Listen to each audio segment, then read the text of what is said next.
if you're doing anything that's making the person uncomfortable, that's the complaining witness in this case, the only way for me to take care of that is to put you in jail. This no contact order is going to include literally looking that direction.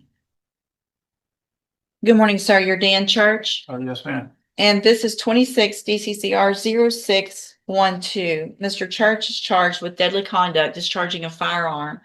And the state has filed a motion asking that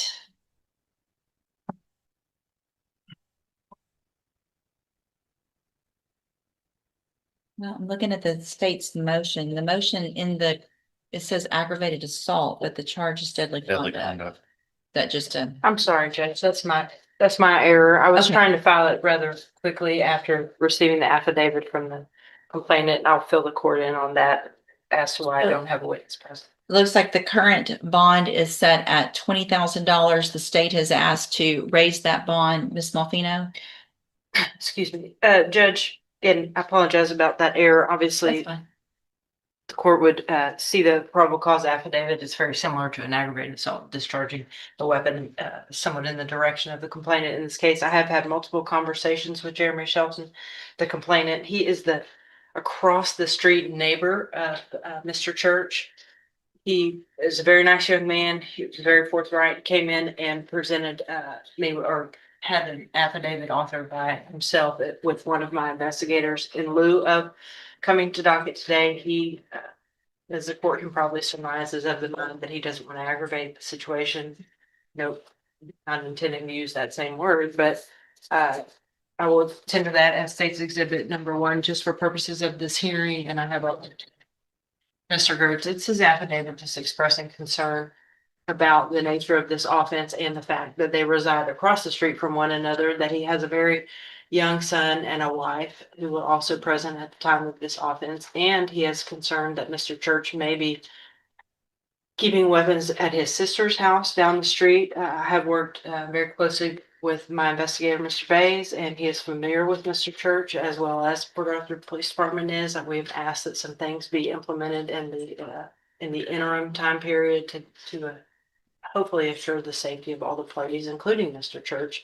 I just wanted to bring this matter to the court's attention with that motion. It's not necessarily intended to increase as much as it is to modify with the admonishment regarding weapons, etc., because obviously it's difficult to remove these two individuals from one another approximately because of where they both reside. Any objection to me reviewing that? Well, Judge, the rules of evidence don't apply in a bond hearing, so I would love to have some great evidence, but I don't have a good one.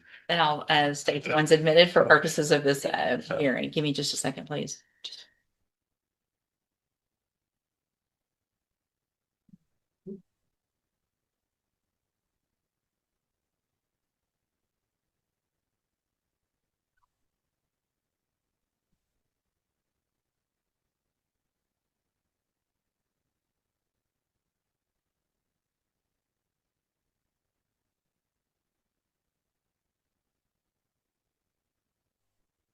Mr. Gertz? Judge, I'm happy to discuss bond conditions. $20,000 is more than sufficient, though, in terms of the amount for this allegation as it stands right now, or as it's indicted right now. Mr. Church wouldn't, I think, object to the normal conditions of not having any contact with the complainant, not possessing any weapons. Those are already conditions. Right. I'm not sure what else, what else the court could impose, because of the proximity of their homes without infringing on his constitutional property rights of his own. But I think the fact that he's hired counsel, has shown up to court, he's taken this seriously. He's not been threatening the complainant or anything of that nature. I understand the complainant may have concerns, but those are the complainant's concerns. They're not being triggered by anything, no pun intended, by anything that Mr. Church has done since his arrest or his indictment. And so, and he's not violated any of his bond conditions that No, I think that I'm aware of, or is if they feel like he is watching, could be, just uncomfortable. There's an allegation that he's sitting in his car watching family, obviously based on the nature of the offense and the allegations and the probable cause. Here's where this hearing takes a serious turn. The defense is pointing out that Mr. Church hasn't violated his bond conditions since his arrest, while the alleged surveillance is raising a completely different concern for the judge. And remember, this is a bond hearing, not a trial deciding guilt or innocence.